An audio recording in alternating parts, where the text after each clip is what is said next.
Back to the sooty Mondays. You know, Mondays are normally the best day because everyone is in official. Ladies and gentlemen, yesterday Raila Odinga was celebrating his birthday.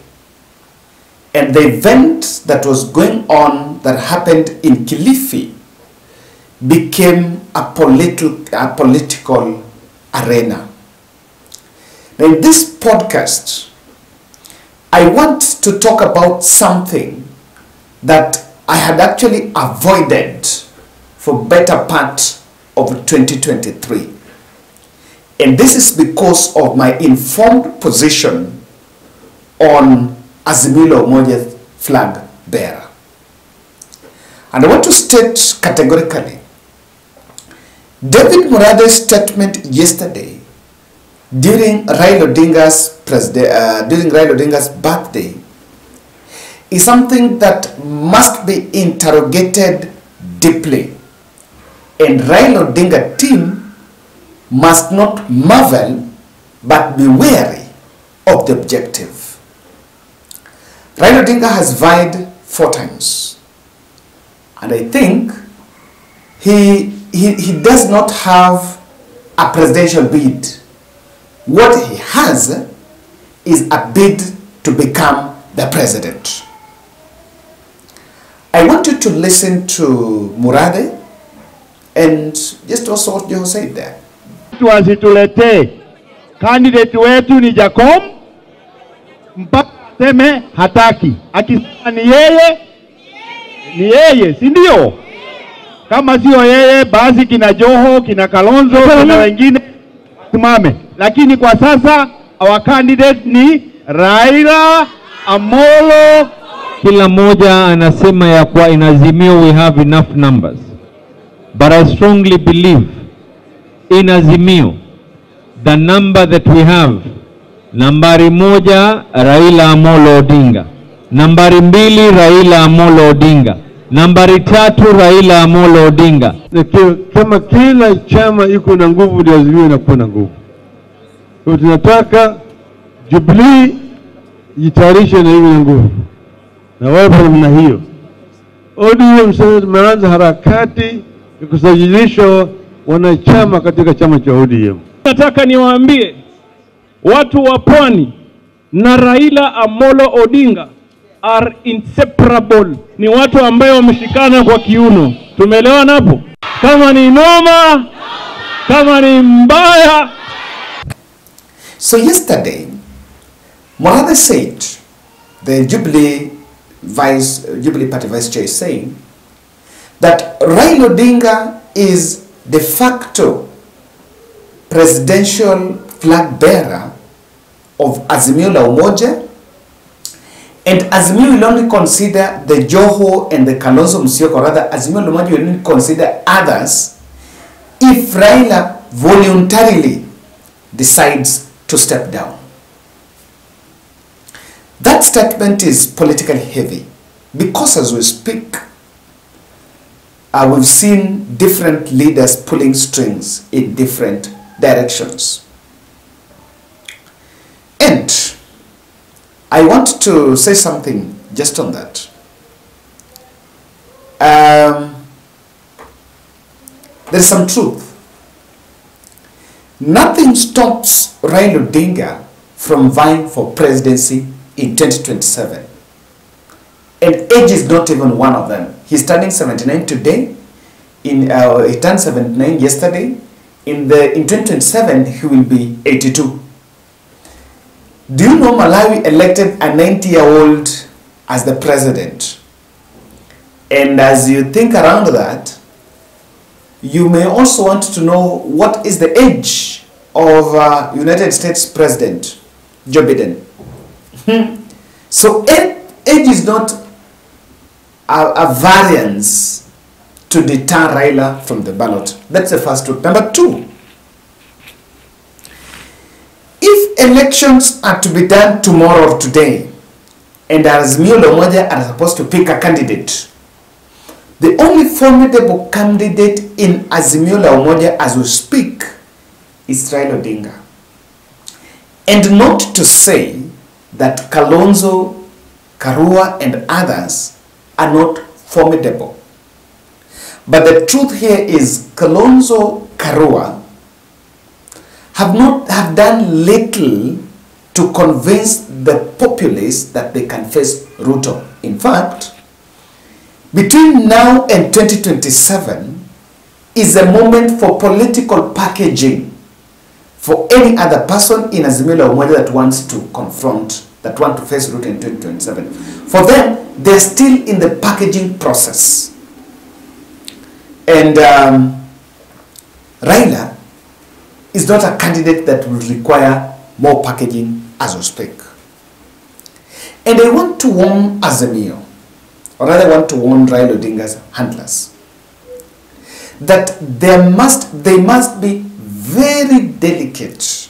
It's a very delicate, Raila Odinga's 2024, Raila Odinga's presidential bid is very delicate.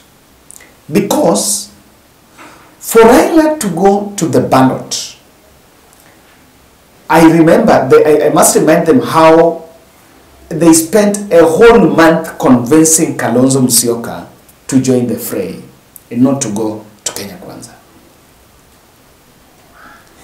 And Kalonzo can go to the ballot, even irrespective whether he's going to win or no. But Raila cannot go to the ballot, cannot afford to go to the ballot just to try. Raila's ballot, presence in ballot, must signal his presidency. And that is why the statements from the likes of Murathe, while to some, while to others they might look at, they might look at very exciting moments, but there is nothing to excite the crowd there. And I want you to take a minute and listen to this part, because I want to explain the real face of Raila Odinga's presidential ticket.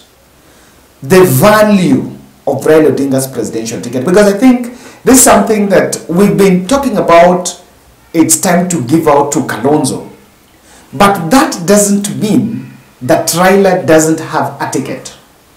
Raila's ticket is also there. And today I want to explain the quality of that ticket. And that is why the Raila team must be wary of Murathes of our time. The Murathes must be kept from the fence for Raila Odinga's ticket to be viable. Otherwise, they sound divisive. It also sounds, you know, like coercive, like you are coercing. No. You must not coerce. In fact, you can beg for my position. The Raila Odinga team cannot coerce people to be, and that's why the voice of the Murathes, to me, they're not, it's not the best. You know,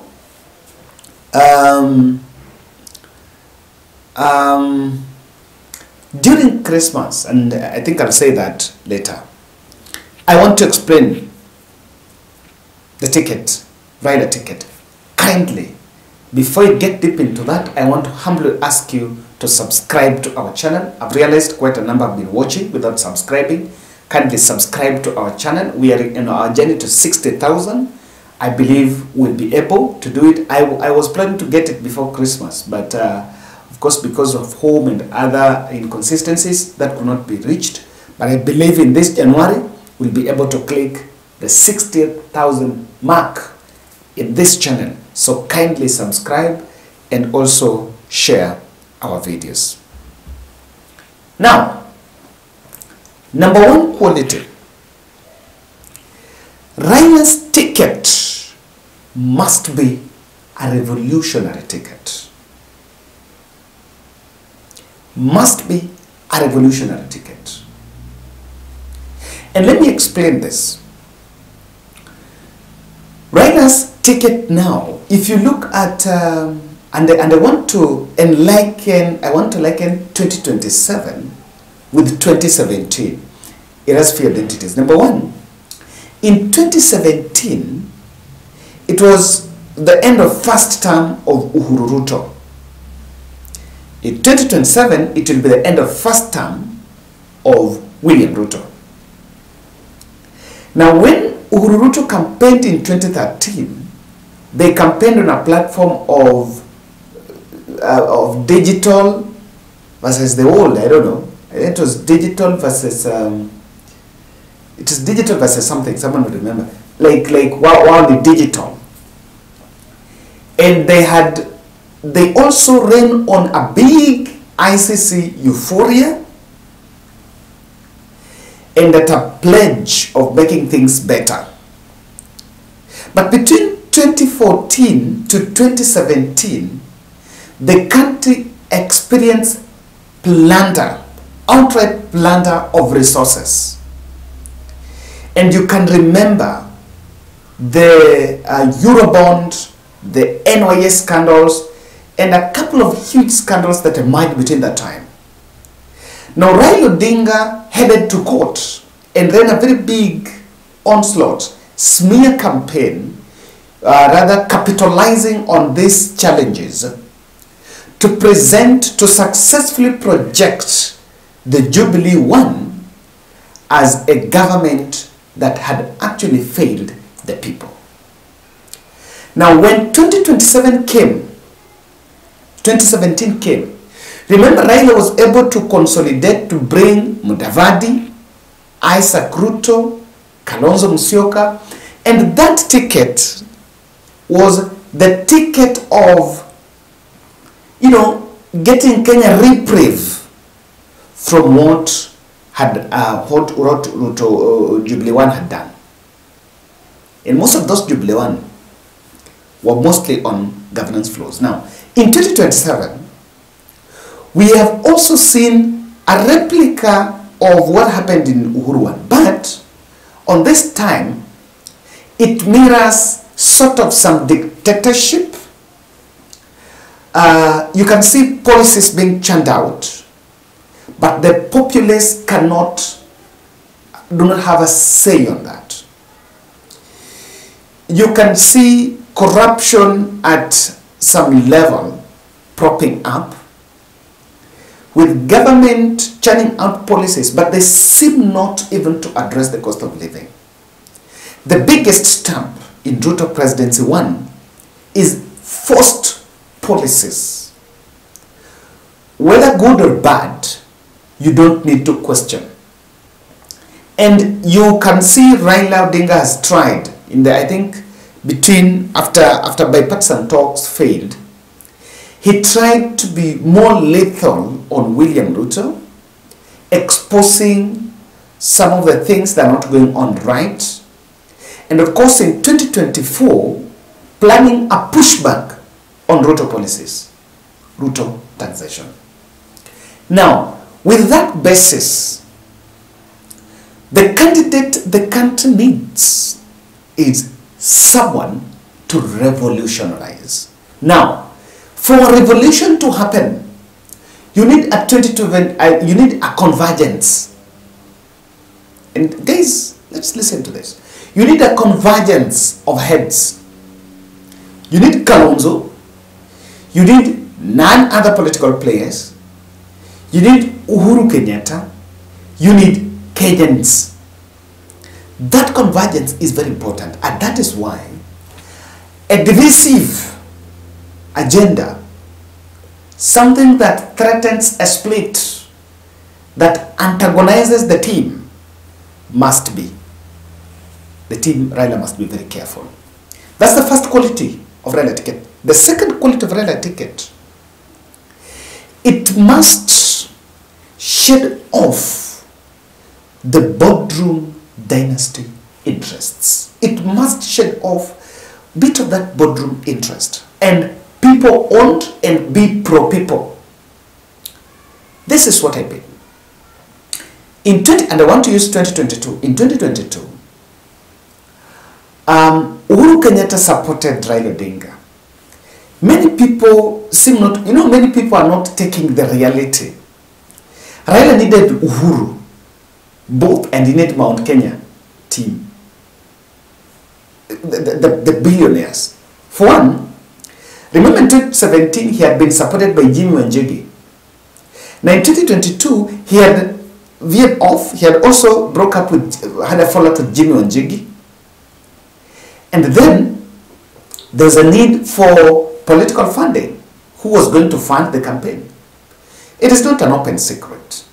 Uhuru Kenyatta and Mount Kenya billionaires are some of the key financiers of Raila Odinga's 2022 presidential bid. But it came at a cost. Because William Ruto on the other end ran a smear narrative that Raila Odinga was not actually pursuing people's agenda, but was an Uhuru candidate to perpetuate the Jubilee too. No government has ever been popular. By the way, let's say the truth. I agree. No government has ever been popular. And anyone who rides on government, an existing government, carries a very huge burden. So, Raila cannot repeat the same mistake of being seen as a boardroom candidate. So that's a quality of Raila's ticket.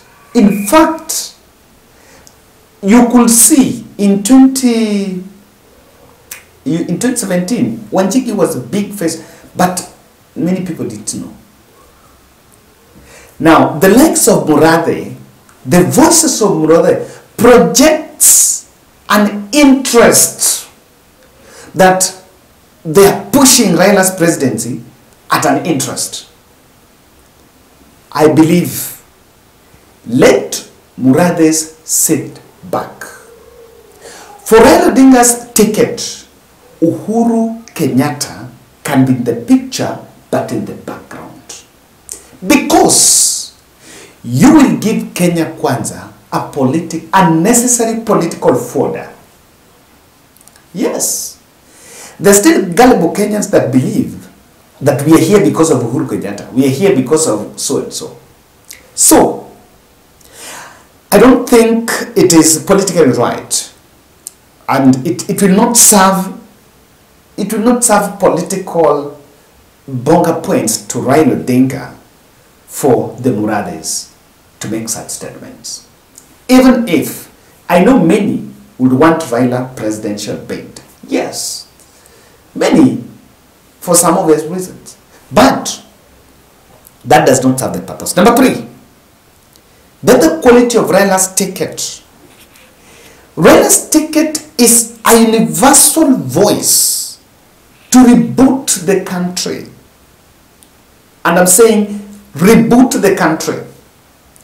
Raila is a reboot button for the country. Universal.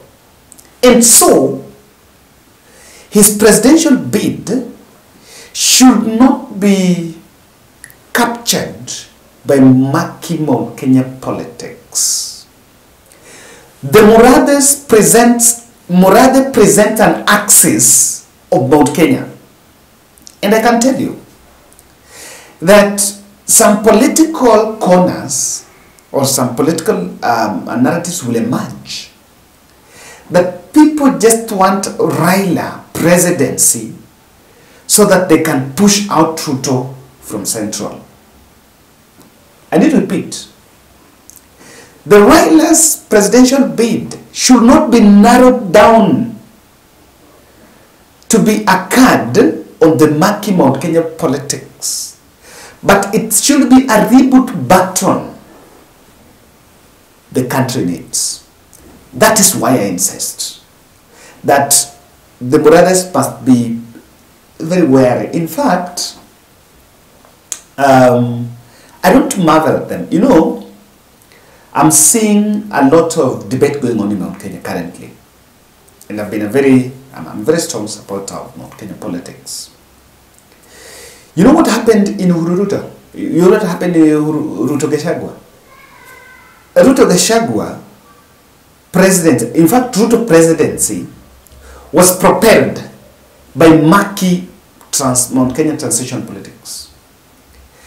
The people that supported William Ruto, Regathi, Dindi, Kimani, all those fellows supported William Ruto not because of the substance, but because they believe that was a platform to propel themselves in the higher pedigree in Mount Kenya politics. Now, those supporting Raila Odinga should not support Raila Odinga, but the mere short-sighted goal of ascending or rather managing Mount Kenya transition. No. And that is why it should be quickly. I can tell you, I know, and we are in this country. I think I've analyzed politics for quite some time. This time, what Regathi will go and say, tell in the mountain is wanaleta mzee. This point of wanaleta mzee, in fact, the narrative of William Mzee is climbing the mountain. Those things are not very important. We must get a different approach. Last quality of Raila's ticket is it must envision a generational transition. If Raila is going to vie, there's reality that Raila is already at 80. That ticket must envision a generational transition. In fact, if Raila will be 83, Kalonzo is now turned 70 last year in December. So Kalonzo will be 73, 74, or rather 70 years. Kalonzo will be 73 and Raila will be 83. How do you have that ticket? You cannot even have that ticket. I remember in 2022, there was a plan to pick up Sabina Chege as the running mate. I wish they would have picked it. That blend would work. For Raila's presidential ticket, it must envision a generational transition and a young person must be in that ticket. If Raila is the presidential candidate, you need to get some very young person there. You need to pull a Joho. You need to pull a very young person in that ticket to envision, I am handing over to you. There is no way Raila can be a presidential candidate 2027 with Kalonzo. Kalonzo can only be a deputy, a prime minister. Kalonzo, Karua, the prime minister aspect. But on that ticket, it must envision who is handing over to. Let me think outside the box. Imagine Raila being the candidate, then you take Ndindi Nyoro being the running mate. Or imagine Raila being the candidate, then you take Moses Kuria the running mate. I'm using the wrong, I'm actually using the wrong combination. Imagine Raila being the candidate, then I'm using all the wrong answers, all the wrong suggestions. Then you take Sifuna, the running mate. Imagine Raila being the candidate, then you take Joho, the running mate. Can you think of those? Or imagine Raila being the candidate, then you pick Sakaja, the running mate. Can you think of all those? I want you to be rational. Think about all those and put up your suggestions on that line around that. So guys, we must be realistic. And I think Azimio started 2024 in a very wrong foot, with a very wrong foot. When I was at home, I analyzed something during Christmas that Kalonzo Musyoka, rather Azimio la Umoja, needed to get a rallying call in 2023. And there is already existing rallying call on the cost of living and the taxation. But in the New Year interview that Kalonzo Musyoka held, he said something that I will be the presidential candidate and I cannot afford to support Raila again. And I said, what was wrong by just saying, I will be on the ballot and keep off that aspect of I will not support Raila? That thing has created something. And before they know, Azimio will be soaked in a new political agenda on fighting for who's going to be the flag bearer. They will fight for the flag bearer for the better part of 2024 until they will water down the rallying call. Guys, Raila handlers must be wary. Now, there is no guarantee that Murathe is pushing Raila interest. Murathe could still be a spoiler in with them. And today I have 2 videos. In my next video, we are going to look at the Kalonzo ticket, the qualities of Kalonzo ticket, so that as people make critical judgment. Thank you. Kindly support our channel, and you can also add in here what do you think are qualities of the Raila ticket.